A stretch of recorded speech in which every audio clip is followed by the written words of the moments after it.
Hello everyone, मैं Anita Thakur. Welcome to my YouTube channel. और आज हम लोग पढ़ने वाले हैं class 11th political science chapter 4, जिसका नाम है एग्जीक्यूटिव। और आज हम लोग पार्ट 4 जो है उसको डिस्कस करने वाले हैं, जिसमें हम लोग वाइस प्रेसिडेंट के बारे में पढ़ेंगे।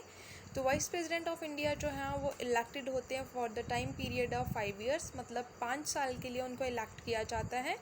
तो इनका जो इलेक्शन मेथड होता है, मतलब जिस तरह से प्रेसिडेंट को इलेक्ट किया जाता है, सेम प्रोसीजर फॉलो किया जाता है वाइस प्रेसिडेंट के इलेक्शंस के लिए। और डिफरेंस ये होता है इन दोनों के इलेक्शंस में कि जो मेंबर ऑफ स्टेट लेजिस्लेचर्स होते हैं वो इलेक्टोरल कॉलेज का पार्ट नहीं बन सकते हैं।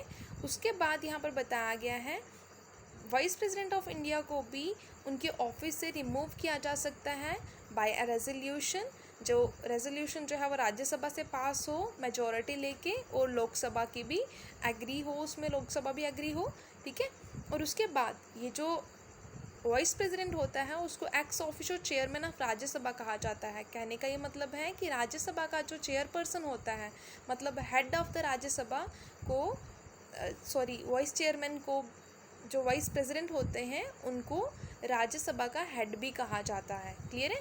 और उसके बाद वो क्या करते हैं, प्रेसिडेंट का ऑफिस भी टेक ओवर करते हैं, मतलब ले सकते हैं। अगर किसी भी कारण प्रेसिडेंट की चेयर जो है वो वेकेंट पड़ी है, vacancy of by reasons of death, अगर उनकी डेथ हो जाती है तो भी वो चेयर को होल्ड कर सकते हैं।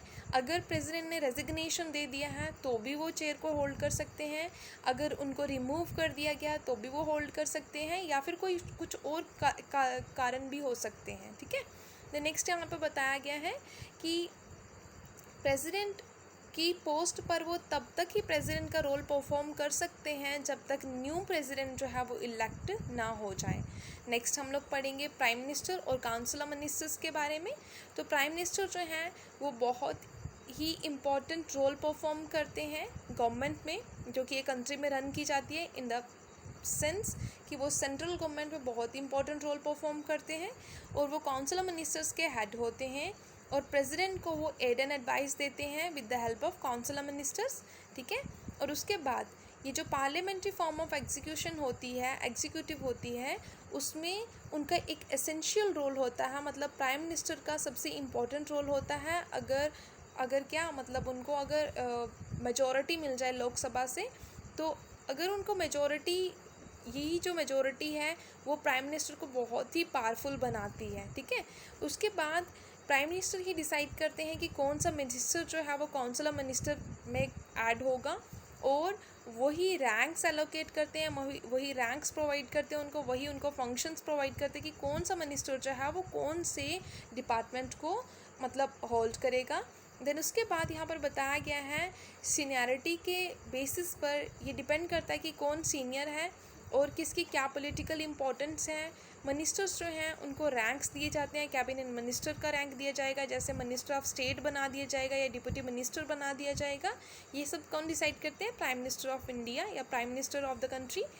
तो उसी का सेम मैनर अगर हम लोग बात करें, जो चीफ मिनिस्टर्स होते हैं स्टेट्स के, वो मिनिस्टर्स चूज़ करते हैं अपनी पार्टी के या फिर उसी कोलिशन गवर्नमेंट के, जिस कोलिशन गवर्नमेंट के वो खुद हेड बन चुके होते हैं। प्राइम मिनिस्टर और जो अदर मिनिस्टर्स होते हैं या फिर जितने भी सभी मिनिस्टर्स होते हैं वो पार्लियामेंट के मेंबर होते हैं।